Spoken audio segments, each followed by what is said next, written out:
Kita Podcast bakal ngobrolin segala hal tentang peran generasi muda dalam menjaga persatuan dan kesatuan. Dan pastinya seru-seruan bareng kita. Nah, sebelum kita ke topik hari ini, gak enak gak sih kalau kita gak kenalan dulu? Kenalin, nama aku Tias. Nama aku Zerla. Nama aku Dinda. Nama aku Safwa. Dalam episode ini, kita bakalan ngegali lebih dalam gimana nilai-nilai persatuan dan kesatuan untuk membentuk perjalanan bangsa kita. Serta tantangan-tantangan apa aja sih yang kita hadapin dalam mempertahankannya. So, tetap sama kita ya.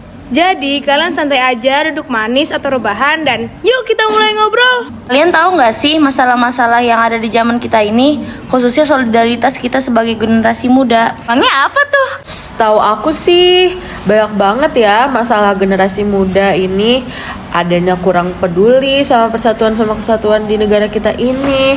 Ya, bener banget. Contohnya rasa nasionalisme kita udah mudar karena banyak banget remaja yang ikut budaya luar. Padahal kita sebagai generasi muda punya ide-ide yang masih seger banget kayak es buah. Semangat yang gak ada habisnya, itu bisa banget jadi penggerak buat perubahan loh. Kadang banyak orang ngelihat nasionalisme cuma sebagai konsep abstrak. Padahal nasionalisme itu adalah rasa cinta kita terhadap negara kita ini. Kita bisa nunjukin itu dari hal-hal yang kecil. Contohnya, ngejaga hubungan baik kita sama teman-teman kita. Iya, selain kita berhubungan baik sama teman-teman kita maupun saudara kita, itu udah gampang banget karena teknologi kita udah canggih. Zaman sekarang, teknologi bisa jadi senjata ampuh buat mempererat persatuan. Kita bisa saling terhubung sama teman-teman kita dari berbagai daerah, mau di dalam negeri maupun di luar negeri. Tapi selain majunya teknologi, kita juga ngadepin tantangan global nih. Misalnya iklim kita yang berubah-ubah, lalu ada ketimpangan antara si kaya dan si miskin. Nah, dalam masalah-masalah kayak gini, kita juga perlu banget yang namanya kerjasama. Bukan cuma antar negara, tapi antar generasi juga. Oh iya, ngomong-ngomong, aku punya temen nih yang tinggal di sana. Kita coba telepon ya. Halo. Ya, hai. Kamu gimana kabarnya? Kabar aku baik. Kamu gimana? Alhamdulillah sih aku enak-enaknya di sini. Ya kayak biasa. Oh, kamu di sana lagi apa? Aku di sini lagi ngejain podcast PKN nih. Oh, gimana cuaca di sana?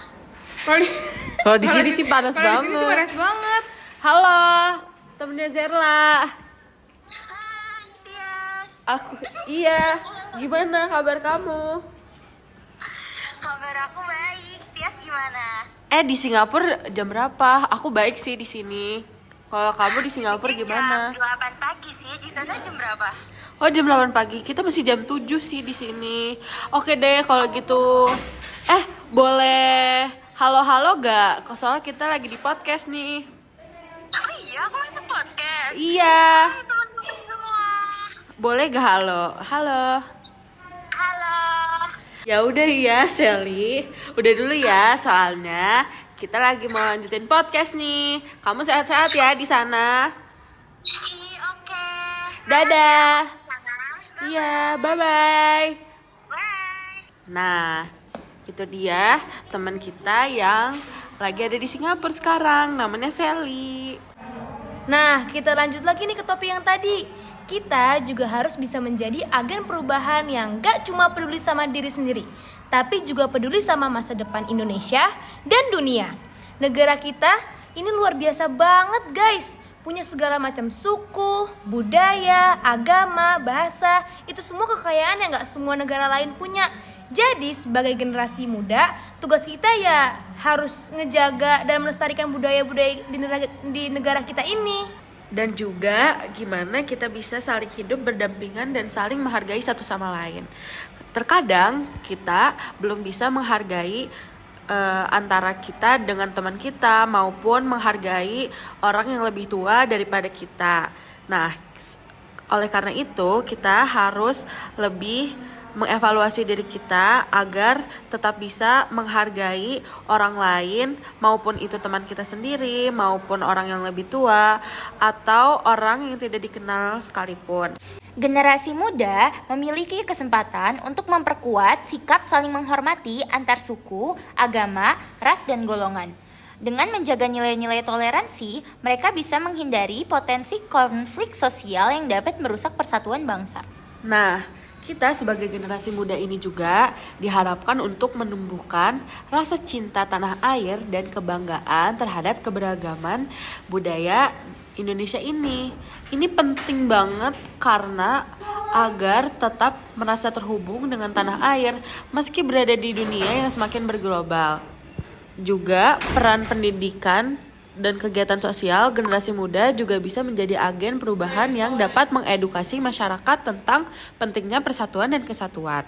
Dengan inovasi dan teknologi ini juga berpengaruh untuk generasi muda dengan lebih mengembangkan ide-ide baru yang dapat memajukan bangsa. Teknologi juga dapat menjadi sarana untuk mempererat hubungan antar daerah dan budaya yang berbeda di Indonesia. Selain mempererat persatuan, kita juga harus menghargai perbedaan-perbedaan yang ada di bangsa kita. Dalam masyarakat yang majemuk, generasi muda perlu belajar untuk menerima dan menghargai perbedaan, baik itu perbedaan budaya, agama, atau pandangan hidup. Sebagai kekayaan bangsa yang harus dijaga dengan semangat yang positif, kreativitas, dan komitmen terhadap nilai-nilai Pancasila, generasi muda bisa menjadi garda terdepan dalam memelihara persatuan dan kesatuan bangsa Indonesia. Menjaga keharmonisan dalam perbedaan pendapat. Perbedaan pendapat adalah hal yang wajar dalam demokrasi, namun cara kita menyikapinya yang menentukan. Dengan diskusi yang sehat dan penuh respek, kita bisa mencari solusi terbaik tanpa merusak hubungan antar individu atau kelompok. Kita juga harus mendukung pemerintah dalam mewujudkan keadilan sosial. Persatuan juga dapat tercipta jika seluruh warga negara merasa diperlakukan dengan adil, mendukung kebijakan yang berpihak pada kesejahteraan bersama, dan mengurangi ketimpangan sosial. Akan memperkuat rasa kebersamaan di antara masyarakat. Nah, kesimpulannya, persatuan dan kesatuan merupakan fondasi yang sangat penting bagi keberlanjutan Indonesia. Sebagai negara yang majemuk, keberagaman yang sangat banyak, maupun keberagaman suku, budaya, bahasa, agama, dan adat istiadat yang ada di Indonesia menjadi sebuah kekuatan luar biasa. Namun juga bisa menjadi tantangan besar dalam membangun keharmonisan antar warga. Oleh karena itu, menjaga persatuan dan kesatuan bukan hanya tanggung jawab pemerintah, tetapi juga menjadi kewajiban setiap individu dalam masyarakat. Toleransi, saling menghargai, dan semangat gotong royong adalah nilai-nilai yang harus terus diterapkan dalam kehidupan sehari-hari untuk menjaga keharmonisan di tengah keragaman. Saling menghormati perbedaan agama, suku, dan budaya merupakan langkah pertama yang sangat krusial. Kita harus menyadari bahwa perbedaan bukanlah sesuatu yang perlu ditakuti atau dihindari, melainkan dirayakan sebagai bagian dari identitas bangsa Indonesia yang kaya. Selain itu, pentingnya pemahaman terhadap Pancasila sebagai dasar negara dan ideologi yang mempersatukan kita harus tetap digalakan, khususnya di kalangan generasi muda. Dengan pemahaman yang mendalam tentang Pancasila, setiap warga negara akan lebih mudah untuk berperan aktif dalam menjaga persatuan tanpa mengorbankan identitas budaya masing-masing. Namun, tantangan terbesar dalam menjaga persatuan adalah adanya informasi yang tidak akurat atau hoaks yang seringkali memecah belah masyarakat. Penyebaran hoaks dapat memperburuk polarisasi sosial, merusak hubungan antar kelompok, dan melemahkan persatuan. Oleh karena itu, menjadi penting bagi setiap individu untuk lebih bijak dalam menyikapi informasi yang diterima, serta selalu mengecek kebenaran informasi sebelum membagikannya ke orang lain. Sebuah masyarakat yang cerdas dalam memilah informasi akan lebih mudah terhindar dari perpecahan yang disebabkan oleh isu-isu yang tidak benar. Dalam dunia yang semakin terhubung ini, menjaga persatuan juga berarti memperkuat solidaritas sosial di tingkat lokal maupun nasional. Kita perlu menumbuhkan semangat kebersamaan dalam menghadapi berbagai tantangan global, baik itu dalam bidang ekonomi, politik, maupun perubahan iklim. Negara yang kuat adalah negara yang mampu menyatukan berbagai elemen masyarakat untuk mencapai tujuan bersama. Dengan menempatkan kepentingan bangsa di atas kepentingan pribadi, serta mengedepankan nilai-nilai keadilan dan kesejahteraan sosial, Indonesia akan semakin kokoh sebagai negara yang bersatu dan berdaulat. Persatuan bukan hanya tentang tidak adanya konflik, tetapi juga tentang saling mendukung, bekerja sama, dan berkontribusi untuk kemajuan bangsa. Untuk itu, setiap individu harus memiliki kesadaran kolektif tentang pentingnya menjaga persatuan dan kesatuan agar Indonesia tetap menjadi negara yang kuat, adil, dan sejahtera. Dengan demikian, menjaga persatuan dan kesatuan adalah pekerjaan rumah yang tak pernah selesai. Namun, jika setiap orang di Indonesia berkomitmen untuk saling menghormati, bekerja sama, dan menjaga keutuhan bangsa, kita yakin Indonesia akan terus berkembang menjadi negara yang lebih maju dan lebih baik untuk generasi yang akan datang.